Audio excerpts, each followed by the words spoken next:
Hello viewer, কেমন আছেন সবাই? আশা করি সবাই ভালো আছেন। আপনাদের মধ্যে হয়তো বা অনেকেই উইন্ডোজ 11-এ আপগ্রেড করেছেন এবং হয়তো বা অনেকে চাচ্ছেন যে কীভাবে আপনি আপনার উইন্ডোজ 11-এর ডেট এবং টাইম পরিবর্তন করবেন।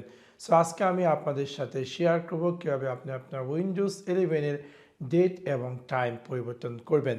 সো আপনাদেরকে সম্পূর্ণ ভিডিওটি দেখার জন্য আমন্ত্রণ জানাচ্ছি। চলুন তাহলে দেখে আসি কিভাবে আপনি উইন্ডোজ 11 ডেস্কটপ বা ল্যাপটপে ডেট এবং টাইম পরিবর্তন করবেন।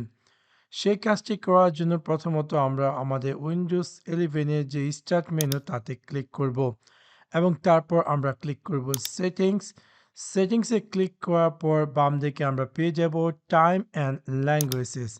এখানে ক্লিক করার পর আমরা একদম উপরে পেয়ে যাব ডান দিকে ডেট অ্যান্ড টাইম, তাতে ক্লিক করব। ক্লিক করার পর এখন দেখতে পাচ্ছেন যে আমার এই ডেস্কটপটির রাইট নাও টাইম হচ্ছে 9 PM এবং আপনি যদি চান এই টাইমটিকে পরিবর্তন করার জন্য তাহলে প্রথমত আপনাকে সেট টাইম অটোমেটিকলি থেকে আপনাকে অফ করতে হবে এবং তারপর আপনি চাইলে ইভেন টাইম জোন, আপনি যে এরিয়াতে থাকেন সেই এরিয়ার টাইম জোনও চুজ করতে পারেন। তাছাড়া আপনি যদি চান যে manually date and time change করেন তাহলে এখানে যে চেঞ্জ সেকশন তাতে ক্লিক করবেন। ক্লিক করার পর সাথে সাথে এরকম একটি স্ক্রিন অ্যাপিয়ার করবে এবং এখান থেকে আপনি যেই ডেট বা যেই মাস চাচ্ছেন এখান থেকে সিম্পলি সেই ডেট বা সেই মাস বা সেই ইয়ার চুজ করতে পারেন এবং দেন আপনি যেই টাইম চাচ্ছেন সেই টাইমটি এখান থেকে চুজ করতে পারেন এবং দেন আপনি জাস্ট চেঞ্জে দিলে দেখতে পাবেন যে সাথে সাথে আপনার উইন্ডোজ 11-এর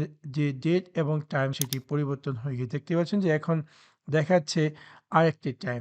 সেভাবে খুব সহজে আপনি চাইলে আপনার উইন্ডোজ 11-এর ডেট এবং টাইম পরিবর্তন করতে পারেন। সো আশা করি আপনাদের এই ভিডিওটি ভালো লেগেছে এবং যদি ভিডিওটি ভালো লেগে থাকে অবশ্যই লাইক এবং শেয়ার করতে ভুলবেন না। Thanks for watch my video.